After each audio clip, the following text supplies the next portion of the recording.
No, mas makabalik ka sa senses no, what we're doing is not right. Hindi na rin siya. So, nakasingon sila, no, we're doing wrong. Today, we have good news that we are silent. The church, no, are we spiritually free? How are we? No, as our spiritual food. No, are we spiritually free? Importante kayo na nagtrabaho na ito na siya mapakatana because no, it will be easy for us to joyfully share to others kung kita mismo we're not starving. Deserve kayong ihatag no, ang something no, kita mismo we are starving. So, church, again, are we spiritually full? To a second possible reason, it's too complicated. Wala na siya old status. No, it's too complicated. No, we are just lepers, bro.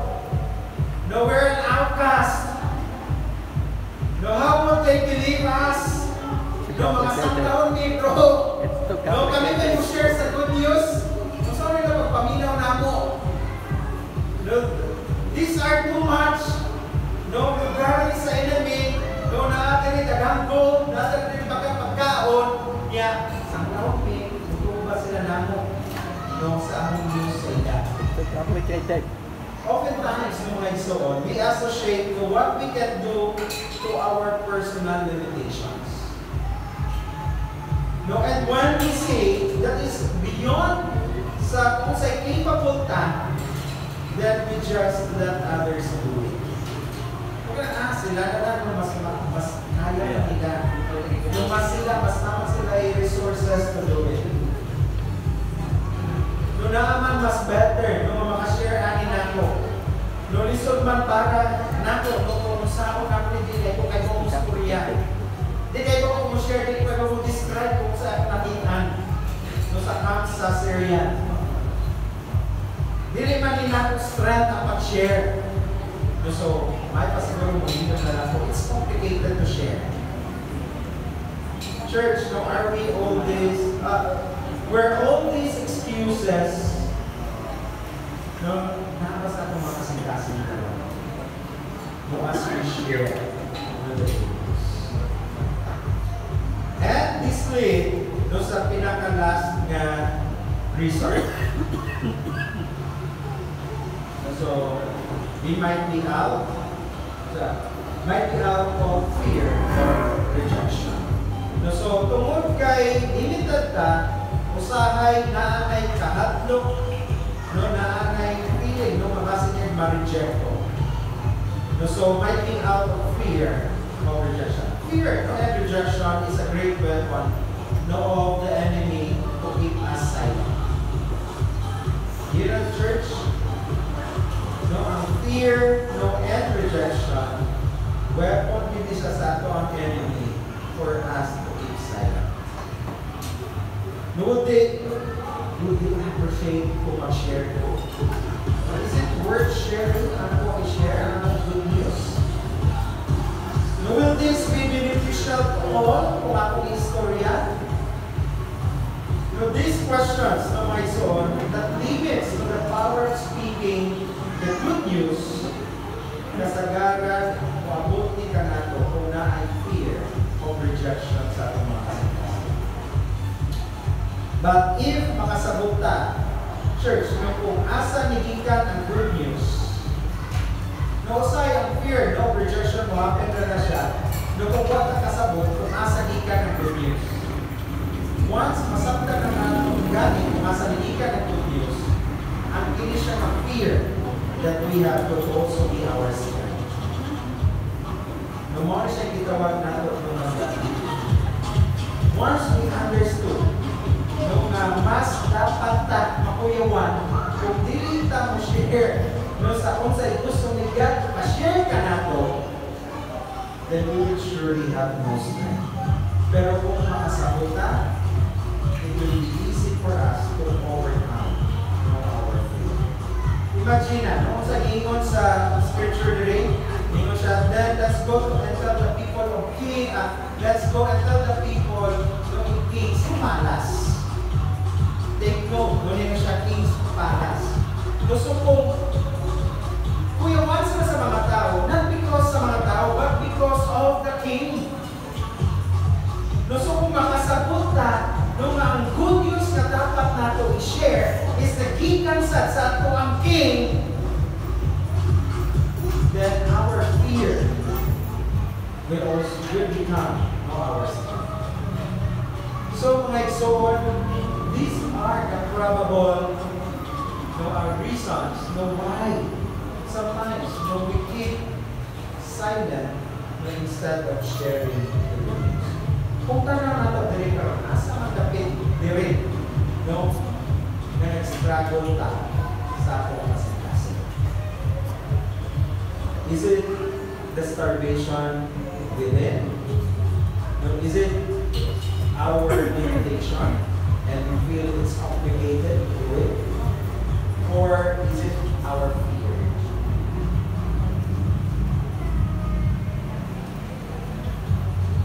So, kung tanong na to, hindi siya ng mga reasons, at kung ano siya kung mahimayon pa yun. Because, another thing, nung natatap na ito makita, and third thing, is if we will not share, if we will keep silent of the good news, na kita gitawag ng the consequences of keeping silent. The third thing, no, ang gusto na ko, ako ang tanawan.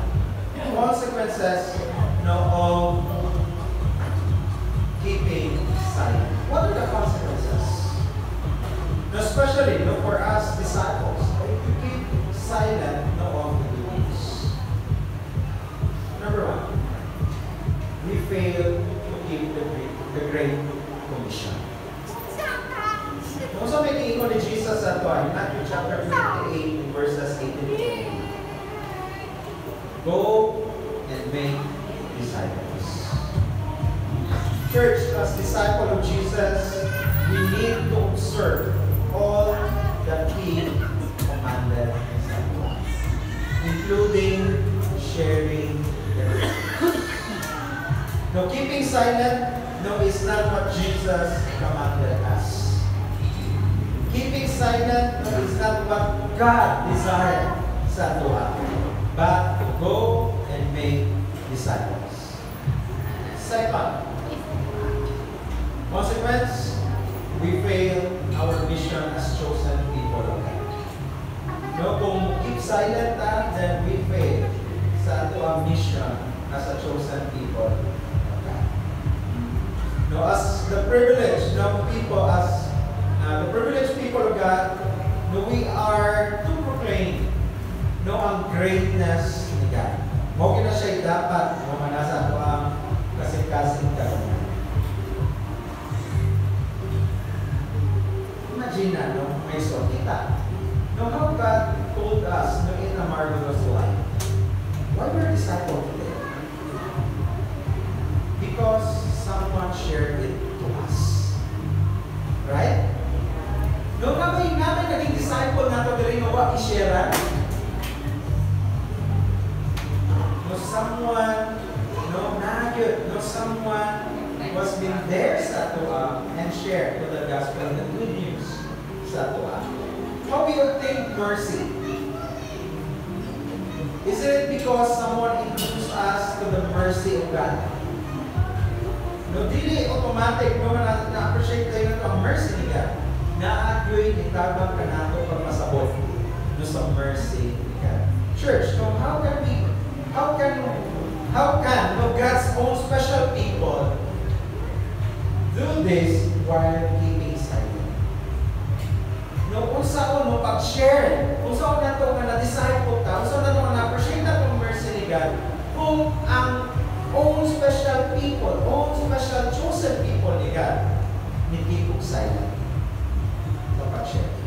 So, very important. How can God's own special people do this if or while keeping silent? So, dili pwede kumain so nung nadig na to i-open ng ato ang mga mouth. We have to speak and share the news. No, and last consequences, we will answer to God for failing to our mission.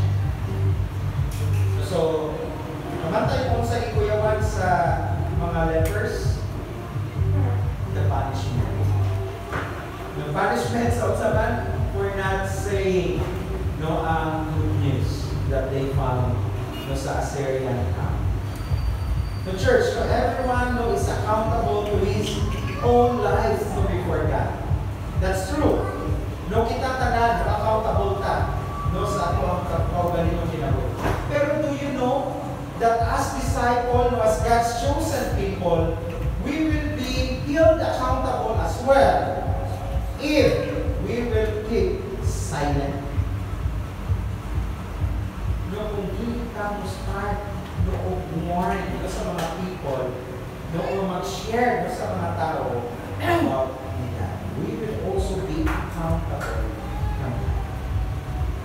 The lepers no, understood their accountability to share the good news to others no, as part no, of the king's people. How about us today? Do we still see that accountability? So church, the third no, consequence will be no, we will be accountable or we will answer God no, for failing the mission. No, if ever, hindi magaling ka. So, these are the three things. No, gusto na ko, ako ang himay-himayon. Ato ang tanawon no, sa atong kinabuhi, especially with all the good news that we have. No, ang sitwasyon nato, no, ang atong desire to share it, no, and even, no, asa dapit, no, kung sa may result, ang atong gustong tanawon. So, in conclusion, no, and so, no, if we are silent with regards to the good news, no, or the gospel, then the words of the four lepers is true sa tuwa. No, kini sa ilang word na we are doing wrong. Today we have good news but we are silent. No, so naapatakaroon din dapita. I know, no, each one of us, no, we're facing different situations. And we might have all the reasons to keep silent, no, and decide na lang to just face the consequences rather than share the good news. But you know what, church? Today's story reminds us that regardless of what is going on sa ilang kinabuhi, what's going on sa lives sa mga lepers, hopefully sa ato asad, makita na regardless of what is going on to us, sharing the good news of God still made the difference. Naamin siya yung difference. I so siguro to all our friends who are visiting with us, again, every day is a day of good news from God. That's why, let's not keep it sa ato ang kaugalingon lang. Let's not keep the good news within ourselves. But let all the people to benefit to the greatness and goodness of God. Let's share the good news. Let's imitate the heart of the four lepers. Imagine na church, wala ta nag-istorya kung sa ilang sitwasyon. Kapasahon nato sa Biblia, unsa ang go through sa mga sanglahon, makaimunta, may na nagadito sa sanglahon. Pero look at that. They inspire us to keep sharing the good news. So church, again, will you just keep the good news or will you share? Thank you so much for listening to that. I'm sorry, honey. You're so hard. I'm sorry, baby. Amen. Again, may punta sa tanan. Bro Romy, thank you so much for your heart to share us today. May isa na pagpapakan si Galot sa ako personally, I'm grateful and thankful to that today because ang lesson, nindot kayo about good news. Nasi Pastor Romy to punto, hindi nila parallel situation na miniwans ng silent consequences of being silent. Ako personally, I'm encouraged sometimes to work things sa akong heart. Lately mo ko sa katrabahoan, kaning nag-pastor Romy ko kung nana na naging katong miniwan ng silent, katong may might be out of your consequences. And that would be a great Tuesday na itawag nila ang call box. Then, naiusa ka person na tuloy siya natin. Huwag nga share mo pray at siya. Sorry mga dito ko. Ako lang after sa kuwan, ang gathering, ito kaya. Ang gusto ko din mapapabot nga makadungog na siya ibasa niya. It is kita disciple to share it. Elaborate naman. Kadang-kadang mo ta. Ako sa ato Nagana ko ba? Ibig ko, tamo bitaw nga, hindi kita na gusto ko sa personal, hindi kita na gusto ka. Madunggan ang gusto na madunggan. Murag ako sa ato murag point na naging rightful na ato na naging free water. There's something wrong sa akong heart. Okay. Ito lagi kay nag-struggle situation. Nga videos ko. Dinis ka sakto yung videos ko. Huwag ko niya Wednesday, Tuesday, ganyan ako yung mga clinic ko. Siguro sa dunia. Which is grateful but thankful because manay iba sa asakit na sa mga disciple na sila naging over sa Torah. Ikamit sa sindikat, disciple sa sindikat, at hindi terus sa iya Tunapit ka. Murad na COVID ko ay mag-cycle siya kayo sa talagang mo. I-kwanto niya ikaw si kwanto na rin, ikaw siya murad nga grateful but thankful but sa tayo today. Murad ganang mga pahibang ba sa individual sa mga lesson ako din ko to libro na ano ba din sa itabot sa ako na church. Ako ito ang nagmumili ako na mabibig na motor na para sa goal ko sa class. Sa struggle ko hindi ko napugos ba kaya ko sa goal to share the gospel. And as Christians, as a disciple, sharing one from we need to share. Iwan ako kasi nanabitaw ko na ang bottom line lang dito kung hindi ko mo rin how are you today spiritually? Yeah, ako po na there's something outside there's a struggle po sa situation and ay ma-consume mo mind may leader nga, lately nga, may pinatanawa ko. Wala, kaya mapigro. Pag hindi siya, mabatayan na ito, musulog sa sarili. Ako personally wala ko. I hope and I pray that today, na tayo ma-bound with hope na nakaratan natin sa nasa. Again, ako papakan sa kalaw sa Lord. Sige, before natin close prayer ng service karon na yung announcement.